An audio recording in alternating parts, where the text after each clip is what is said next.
राधे राधे, राम राम। कैसे हैं आप सभी का एक बार फिर से हार्दिक स्वागत और अभिनंदन करता हूं संकल्प कोचिंग क्लासेस पर। हमें पता है कि 10वीं के एग्ज़ाम की तारीख घोषित हो चुकी है दोस्तों। 2 क्लास हो चुकी है हमारी। पहली क्लास वैदिक गणित पर हो चुकी है और उससे पहले वाली जो क्लास थी वो कुछ महत्वपूर्ण प्रश्नों के साथ हो चुकी थी। अब अपन 25 जून तक जितने भी चैप्टर है इनके अंदर जितने भी महत्वपूर्ण प्रश्न है उन पर चर्चा करने वाले हैं। तो कल की क्लास जो थी मेरी वो वैदिक गणित की थी और उसके अंदर मैंने सभी महत्वपूर्ण प्रश्नों को बता दिया था। मैं डिस्क्रिप्शन में उसकी लिंक भी डाल दूंगा। आज अपन पार्ट सेकंड यानी टॉपिक सेकंड लेके आए हैं, वास्तविक संख्या। बेसिक सारा चीज़ मैंने आपको बता दिया है। महत्वपूर्ण प्रश्न कौन से और कौन से प्रश्न उसमें आते हैं उस पर चर्चा करेंगे। तो सबसे पहले अपन पार्ट 2 का महत्वपूर्ण प्रश्नों के बारे में बात करते हैं। आप सभी को राधे राधे। जो क्लास में आ चुके हैं उन सभी को धीरे धीरे आते जाइए और क्लास शुरू करते हैं। पहला प्रश्न देखते हैं। पहला प्रश्न है, यूक्लिड विभाजन विधि द्वारा HCF ज्ञात कीजिए, यानी हमें महत्तम समापवर्तक ज्ञात। अब यूक्लिड विभाजन से कैसे करते हैं तो हम जानते हैं दोस्तों, यूक्लिड विभाजन जो होता है वो आपके जो पहले जो एक था भाज्य बराबर भाजक इंटू भागफल प्लस शेषफल, उसी के आधार पर यूक्लिड विभाजन प्रमेय है। और यूक्लिड विभाजन प्रमेय को अपन a बराबर BQ प्लस R के रूप में भी लिख सकते हैं। यही यूक्लिड विभाजन प्रमेय का है। अब इसको यूक्लिड विभाजन विधि द्वारा महत्तम समापवर्तक कैसे ज्ञात करते वो देखते हैं। सबसे पहले यहाँ 210 और 55 की बात करते हैं। तो 210 और 55 में 210 बड़ा है और 55 छोटा है। तो यूक्लिड विभाजन प्रमेय से HCF ज्ञात करने के लिए सबसे पहले क्या करते हैं, आपको 55 का भाग 210 में देना होता है। 55 का भाग 210 में देते हैं तो 55 का डबल करते हैं तो 110 हो जाता है। 55 का 3 गुना करेंगे तो 5 तरी 15, 5 तरी 15 और 1 16 हो जाता है। यानी अपन कर सकते हैं, यहाँ पर देख लीजिए 21, इसका मतलब अपन इसको सीधा 4 से गुणा कर दें। 5 चौक 20, 5 चौक 20 और 2 22 ज़्यादा हो जाता है तो अपन 3 बार दे देते हैं और 3 बार देने पर कितना आता है, 165 आता है। अब 10 में से 5 गया तो 5, इधर 10 में से 5 गया 5, यहाँ 10 हो गया, 10 में से 6 गया तो 4। अब यहाँ पर आपका आ गया है 45। अब दोस्तों यहाँ पर क्या होता है, जैसे पहले हमने भाग 55 का दिया था 210 में, अब अपन क्या करेंगे इसके लिए कि यहाँ पर जो आपका शेषफल आया है कितना बचा, शेषफल इसमें 45। इस 45 का भाग आपको देना है अगला जो पहले वाला जो भाजक है, ये जो शेषफल आया इस शेषफल का भाग पहले वाले भाजक में देना। पहला वाला भाजक क्या है आपका, पहला वाला भाजक है 55, तो इस शेषफल का भाग पहले वाले भाजक में देना। पहला वाला भाजक कितना, 55। 45 का भाग इसमें दिया, एक बार गया, 10 में से 5 गया 0, 5 में से 4 गया तो 1। इस शेषफल का भाग पहले वाले भाजक में देना, यानी जस्ट इसके ऊपर वाले भाजक में देना। 10 का भाग 45 में देंगे, 4 बार जाएगा, 5 10 चौक 40। यहाँ शेषफल कितना बचा, 5। इस पहले वाले भाग शेषफल का भाग पहले वाले भाजक में देना। 5 का भाग 10 में देंगे, कितनी बार जाएगा, 2 बार, यानी शेषफल कितना आया, 0। तो यूक्लिड विभाजन प्रमेय में जब ये भाग की क्रिया करते तो कब कहाँ तक करते कि जब आपका लास्ट में क्या नहीं आ जाए, शेषफल 0 तब तक प्राप्त नहीं होता है, तब तक अपन भाग की क्रिया करते जाते। तो अंतिम हमने भाग 5 का भाग 10 में दिया, 2 बार गया, शेषफल कितना आया, 0। तो अंतिम जो भाजक होता है, यानी यहाँ लिख सकते हैं अपन अंतिम भाजक, यह अंतिम भाजक ही क्या कहलाता है, HCF कहलाता है। अंतिम भाजक ही क्या कहलाता है दोस्तों, HCF कहलाता है। तो 5 यूक्लिड विभाजन विधि द्वारा HCF ज्ञात करेंगे तो HCF कितना हो जाएगा, HCF हो जाएगा आपका 5। यानी अंतिम भाजक जब शेषफल आपका 0 आ जाता है तो अंतिम भाजक जो आता है वही उसका HCF होता है।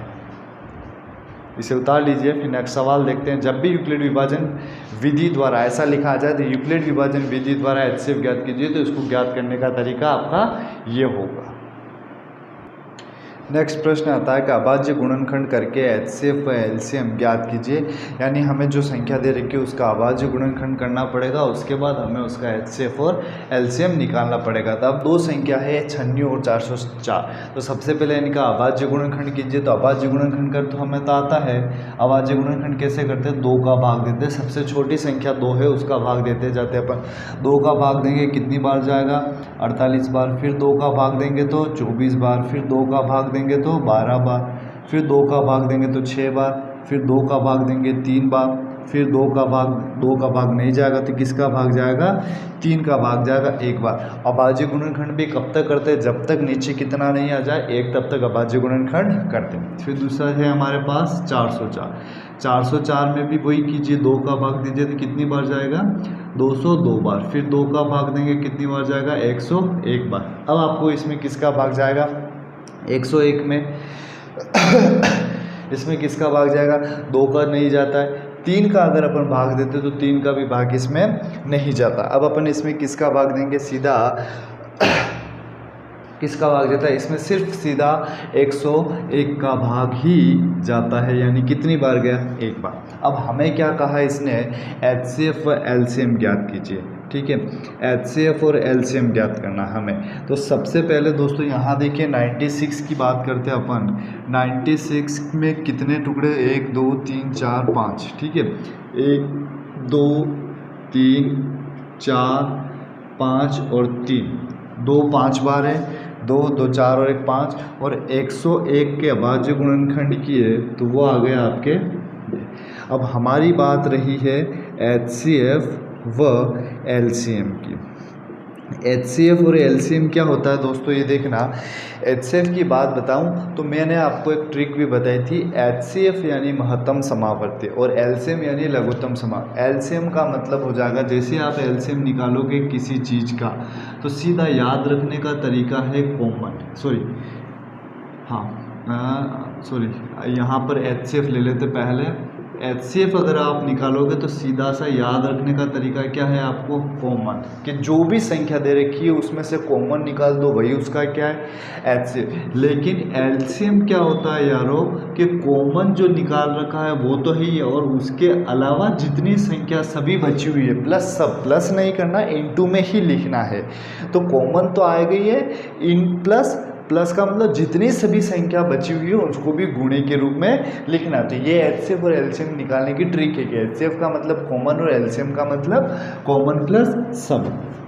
अब अपन यहाँ बात करते हैं इसका HCF निकालते हैं। HCF का मतलब क्या है, सिर्फ कॉमन, यानी जो ऊपर है वो का वो नीचे होना चाहिए। जरूरी नहीं है कि उसके जस्ट नीचे, मान लीजिए 2 यहाँ है और 1 2 यहाँ और होता तो ये भी एक संख्या आ जाती। ठीक है, तो 2 और 2 तो HCF तो यही आएगा। तो HCF कितना आ जाएगा, 2 × 2 यानी 4। तो 96 और 101 का LCF कितना हो गया, 4। अब अपन बात करते हैं LCM की। LCM क्या होता है, कॉमन जो था, कॉमन इसका मतलब ये दोनों तो थे ही ये कॉमन, इसके अलावा जितने बच जाते, क्या बच रहे, 2 दूनी 4, 4 दूनी 8, 8 तिया 24 इंटू 101। अब इन तीनों का आपस में गुणा करके 101 से करना। तो 24 का गुणा अपन 4 से कर, 4 चौक 16, 4 दूनी 8 और 1 9, 24 चौक 96 इंटू 101। अब अपन को क्या करना है, 101 का गुणा 96 से करना। तो 196 का गुणा 100 करेंगे तो ये हो जाएगा 096, यानी 96,096 इसका क्या हो जाएगा सॉरी 96,096 नहीं, 0 लग गया, 9696, यानी ये हो जाएगा 96 और 96, 96 इसका गुणा हो जाएगा। तो इसका LCM कितना हो जाएगा, 9696, और HCF कितना हो जाएगा, 4। तो एक सेकंड प्रश्न इस टाइप का आता है कि किसी भी संख्या का अभाज्य गुणनखंड करके उसका HCF और LCM निकालने, और HCF और LCM निकालने की जो शॉर्ट ट्रिक है वो मैंने बता दी। HCF का मतलब होता है कॉमन और LCM का मतलब होता है कॉमन प्लस सब। अब इसे उतार लीजिए। अगर आप कोई भी सवाल उतारते और नहीं हो, आपके नहीं होने से पहले मिटा दिया जाता है, तो आप वीडियो पॉज करके फिर भी उतार सकते हैं। परिमेय संख्याओं के दशमलव प्रसार लिखिए हम बताइए कि यह शांत या अशांत दशमलव प्रसार है। हमें परिमेय संख्याओं के दशमलव प्रसार लिखने और बताना है कि यह शांत दशमलव प्रसार है या अशांत दशमलव प्रसार है। इसके लिए दोस्तों क्या होता है, शांत और अशांत दशमलव प्रसार के लिए का मतलब होता है कि जो हमारे पास अंश और हर वाली जो संख्या होती है उसमें हर का जो मान है, हर का जो मान है या हर जो है वो 2 की घात m इंटू 5 की घात n, या यूँ कह सकते हैं अपन कि 10 की घात में अगर आ जाता है तो वह जो होता है प्रसार वो शांत दशमलव प्रसार कहलाता है। अगर हर का मान या हर जो है वो 10 की घात या 2 की घात 5 इंटू 5 की घात n, 2 की घात m इंटू 5 की घात n के रूप में आ जाता है तो वो शांत दशमलव प्रसार कहलाता है। अगर इसके अलावा नहीं, मतलब इस रूप में नहीं आता है तो वो अशांत दशमलव प्रसार कहलाता है। अब जैसे हमारे पास यहाँ 2 सवाल है, जिसमें पहला सवाल अगर अपन सोल्व करें तो इसमें क्या है 15/1600, यानी हमारे को क्या करना है कि इसमें सिर्फ हर वाली संख्या को देखना, अंश वाली से हमें कोई भी मतलब नहीं। तो हर वाली जो संख्या है 1600, इसके अपन क्या करते हैं अभाज्य गुणनखंड, 2 का भाग देते तो 800 बार जाता है, फिर 2 का भाग देते तो 400 बार जाता है, फिर 2 का भाग देते हैं तो 200 बार, फिर हम 2 का भाग देते तो कितनी बार जाता है 100 बार, फिर 2 का भाग देते तो कितनी बार जाता है 50 बार, फिर 2 का भाग देते तो 25 बार, और फिर अपन दे देते हैं 5 का भाग यानी 5 बार, और 5 का भाग यानी 1 बार। इसका मतलब जब हमने 1600 के अभाज्य गुणनखंड किए तो कितने आए 2, 1, 2, 3, 4, 5, 6, 7, 8, यानी 2 की घात 6 और 5 की घात 2 के रूप में आया। तो अब यहाँ देखते अगर अपन,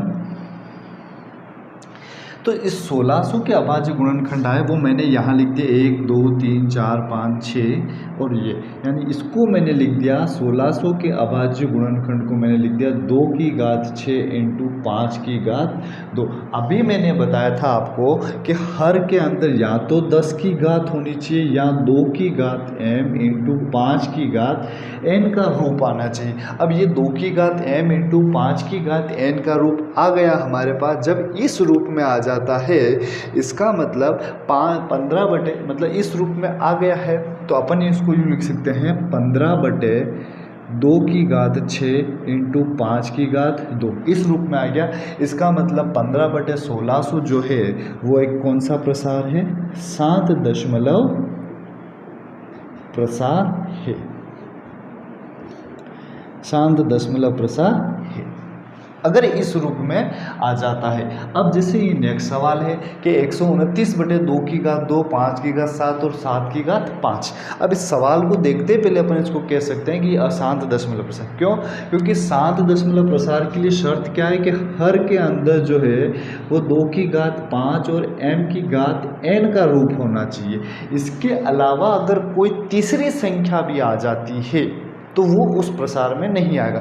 अब जैसे मान लीजिए अगर ये नहीं होता 7 की घात 5, इसका मतलब ये दोनों होता तो ये इस रूप में है तो ये शांत, लेकिन यहाँ पर आ गया 7 की घात 5, एक अन्य तीसरी संख्या और आ गई तो अपन सीधा ही लिख सकते हैं कि हर में 2 की घात m इंटू 5 की घात n का रूप नहीं है, अतः यह एक अशांत दशमलव प्रसार है, यह एक अशांत दशमलव प्रसार है। ठीक है, आया समझ में? अब इसे लिखिए आप।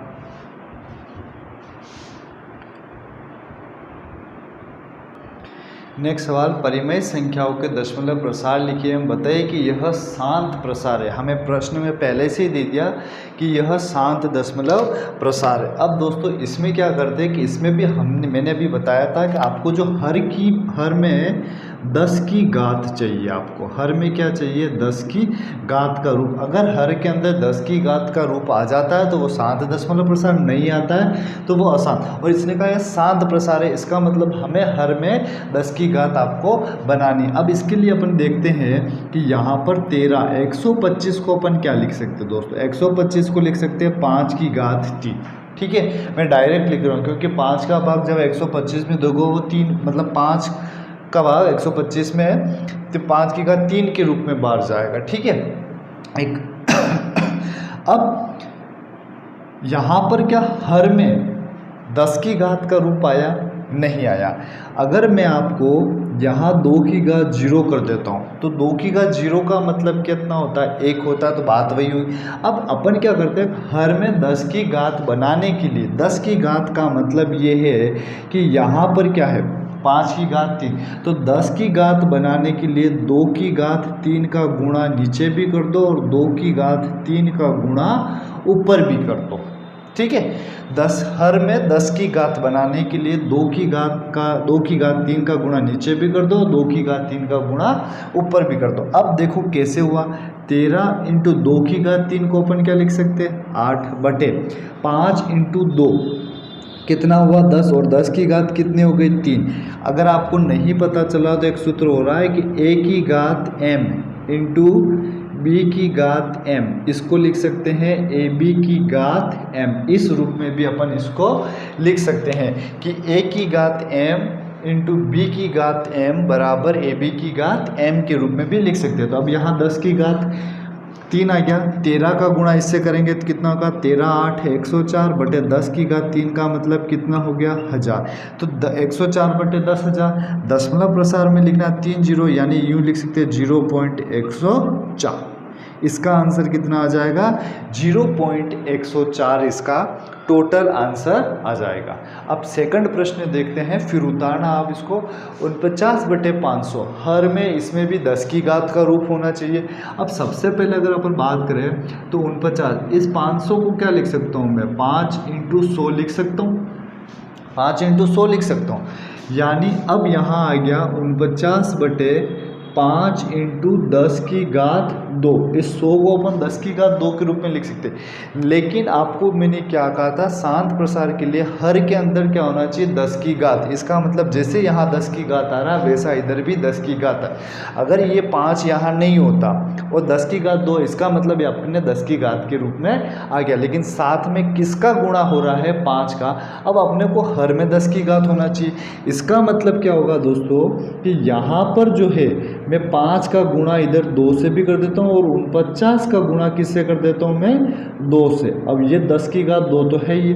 अब यहाँ देखो 5 का गुणा 2 से कितना हो गया 10। आधार समान होने पर गुणे में घात जुड़ती, इसका मतलब टोटल नीचे पूरा 10 की घात आ जाएगा। ये हो जाएगा 9 इंटू 2 18, 4 इंटू 2 8 और 1 9 98 बटे ये हो जाएगा 10, 5 इंटू 2 इंटू 10 की घात 2। आधार समान होने पर गुणे में घात जुड़ जाती है, यानी ये कितना आ जाएगा 98 बटे कितना हो जाएगा 1000 हो जाएगा।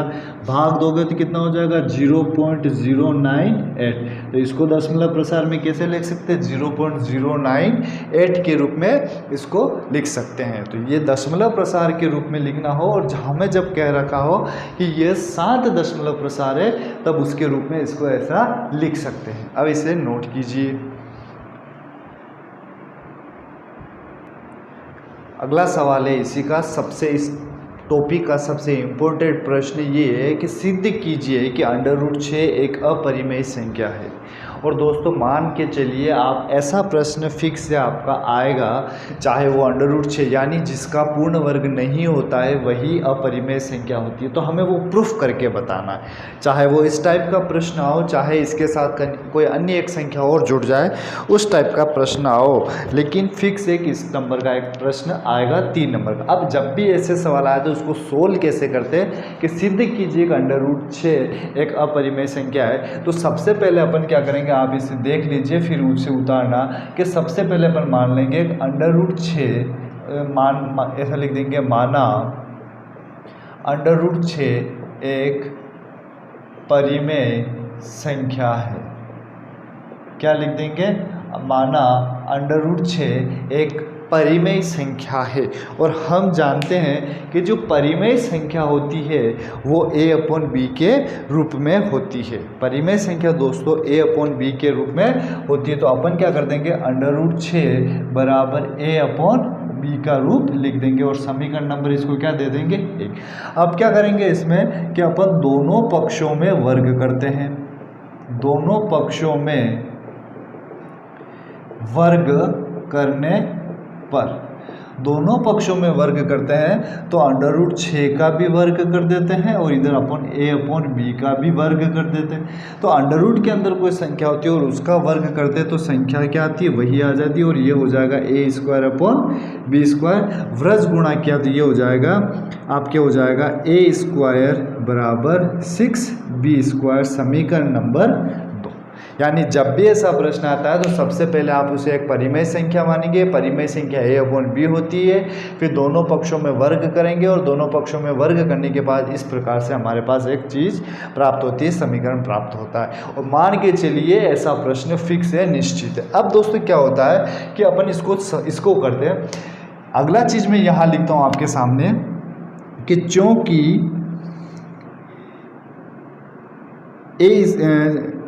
चूँकि a स्क्वायर 6 से विभाजित है, 6 से विभाजित है, मैंने ऐसा लिखा।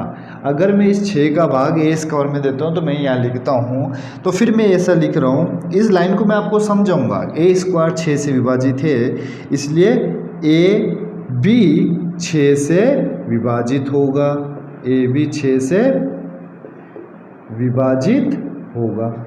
अब यहाँ देखो, इस लाइन को अगर अपन समझते हैं तो ये कह रहा है कि a स्क्वायर 6 से विभाजित है तो a 6 से भी विभाजित होगा। मान लीजिए a का मान 6 है, उसका मैंने स्क्वायर किया और उसके अंदर 6 का भाग दिया, कितना होता है 36/6, यानी भाग गया कुछ एक संख्या भाग। जब a स्क्वायर 6 से विभाजित है तो a कितना है, a 6 है, तब a भी किससे विभाजित होगा, 6 से, और होगा बिल्कुल होगा।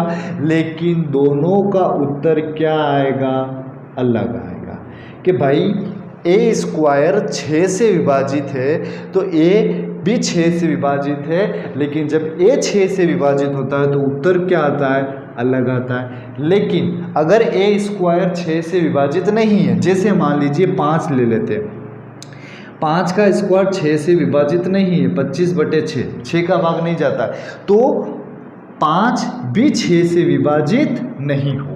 जब अगर a स्क्वायर 6 से विभाजित है तो a भी 6 से विभाजित है, अगर a स्क्वायर 6 से विभाजित नहीं है तो a भी 6 से विभाजित नहीं है। इसका मतलब जब अपन a के अंदर 6 का भाग देते हैं तो उत्तर कुछ अलग आता है। तो मैंने यहाँ लिख दिया कि a के अंदर जब मैं 6 का भाग देता हूँ तो उत्तर कुछ अलग आता है, और अलग को मैंने क्या लिख दिया, c।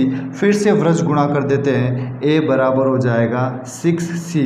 इस a का मान अपन क्या करते हैं, समीकरण नंबर 2 में रख देते हैं। यहाँ लिख देते हैं कि a का मान समीकरण 2 में रखने पर, a का मान समीकरण 2 में रख दिया। अब इसके जो आगे वाला जो पार्ट है वो मैं यहाँ लिख रहा हूँ, इधर लिख रहा हूँ कि आगे वाले पार्ट में क्या किया कि इस a का मान मैंने समीकरण 2 में रखा, यानी इसमें रख दिया। तो ये हो जाएगा आपका 6c का स्क्वायर बराबर 6b स्क्वायर, 6 का स्क्वायर 36, c का c स्क्वायर बराबर 6, b स्क्वायर 6 से 36 कट गया 6 बार, यानी ये आ गया 6c स्क्वायर बराबर b स्क्वायर, समीकरण नंबर 3। फिर से अपन कि जब a स्क्वायर 6 से विभाजित है तो a भी 6 से विभाजित होगा, b स्क्वायर 6 से विभाजित है। फिर से यहाँ लिख देते हैं, क्योंकि b स्क्वायर 6 से विभाजित है, b स्क्वायर 6 से विभाजित है, इसलिए b भी 6 से विभाजित होगा। जब b भी 6 से विभाजित होगा तो एक अन्य मान प्राप्त होगा। अतः अपन सिर्फ एक लाइन लिखेंगे, तो यहाँ पर वो लाइन लिख देतेंगे, अतः प्रथम व द्वितीय परिणामों से, यहाँ मैं लिख देता हूँ, अतः प्रथम व द्वितीय परिणामों से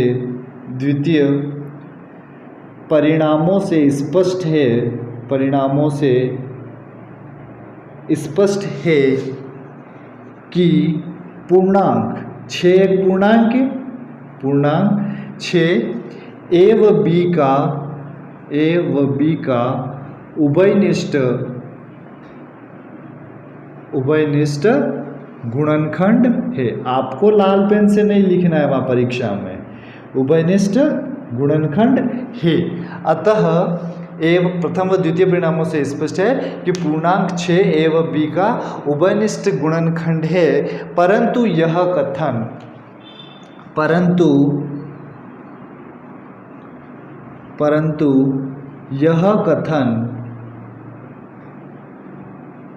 प्रारंभ में प्राप्त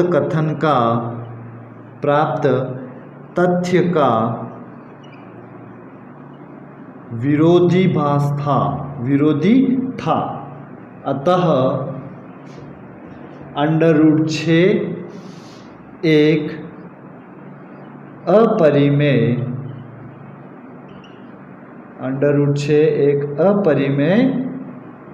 संख्या है। अतः √6 एक अपरिमेय संख्या है। तो जब भी प्रश्न अपरिमेय संख्या वाला आता है तब आपको इस तरह से लिखना है कि सबसे पहले उसको परिमेय संख्या माननी पड़ेगी। परिमेय संख्या मानने के बाद दोनों पक्षों में उसका वर्ग करना पड़ेगा। वर्ग करने के बाद में उसका, जैसे मैंने समीकरण 2 के नीचे लिखा कि a² 6 से विभाजित है, इस तरह से करने के बाद और लाल पेन से जो मैंने लिखा वो भाषा आपको हर सवाल में लिखनी पड़ेगी।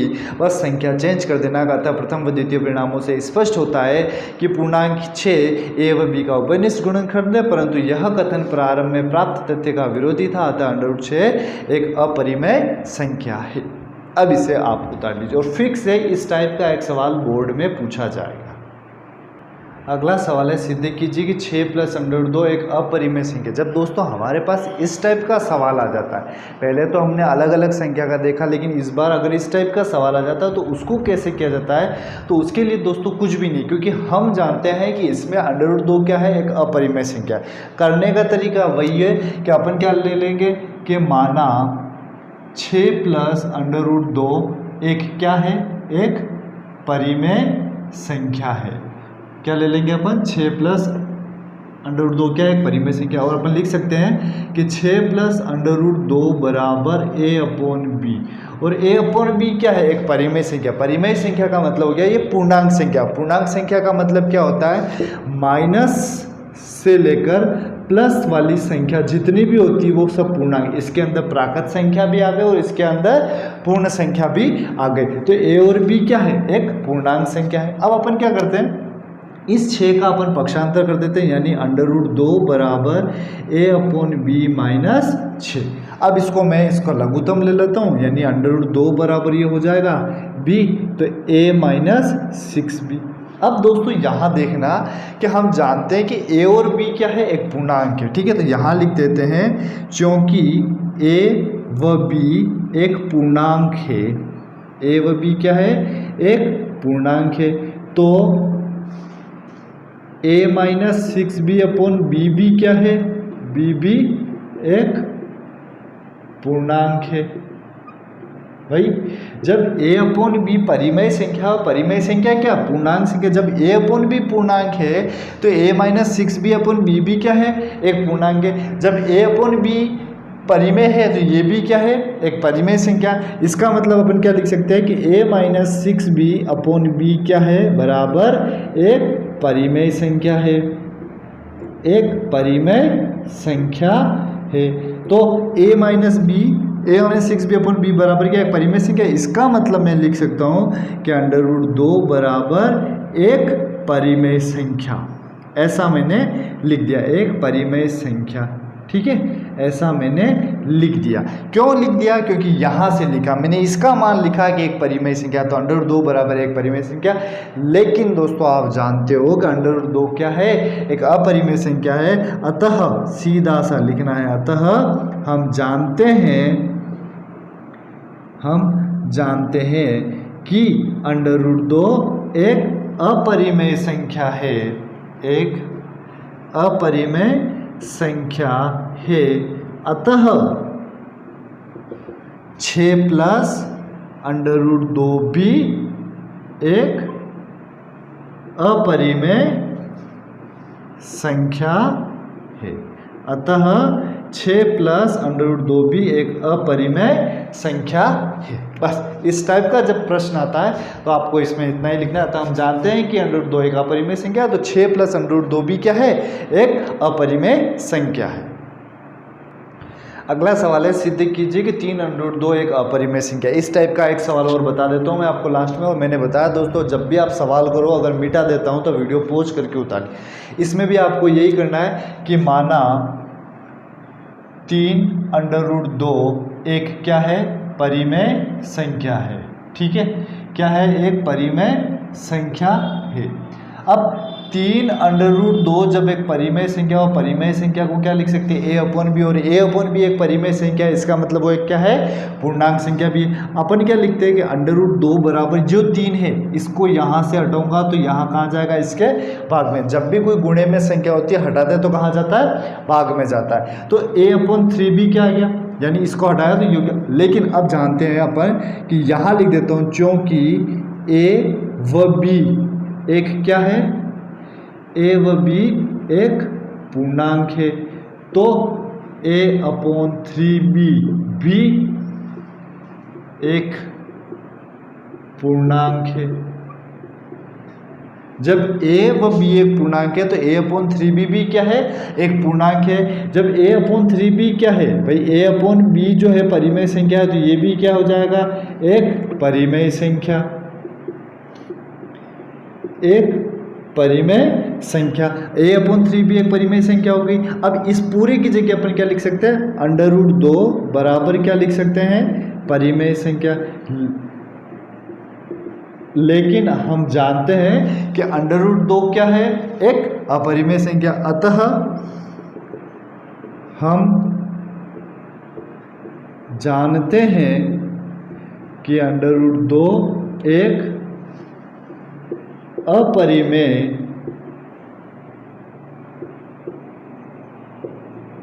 संख्या है। अतः 3 √2 भी एक अपरिमेय संख्या है। धन्यवाद। इसे नोट कर लीजिए। आज की क्लास फिर यहीं समाप्त करेंगे। कल फिर अपन नया चैप्टर लेंगे, तीसरा चैप्टर। अभी रिवीजन क्लास चल रही है, इसलिए आप सभी से निवेदन है कि किसी भी हालत में आप सुबह 8 बजे तक ऑनलाइन आ जाया करें और पढ़ लीजिए। 8 बजे तक आपको 8 बजे मेरी क्लास मिल जाएगी। कल बहुपद वाला चैप्टर चलेगा। अगर जिसने पहला चैप्टर नहीं पढ़ा है तो डिस्क्रिप्शन में मैं पहला चैप्टर वैदिक गणित का लिंक डाल दूंगा, वहाँ से आप पढ़ लीजिएगा। इम्पोर्टेंट प्रश्न ही अभी चल रहे हैं, 25 जून तक इन्हीं प्रश्नों के बारे में चर्चा होगी। इम्पोर्टेंट महत्वपूर्ण प्रश्नों के बारे में ही चर्चा होगी। इस टाइप के ही प्रश्न आएंगे, ये नोट कर लीजिए। तो कल मिलते हैं प्रातः 8 बजे। तब तक के लिए सभी को राधे राधे।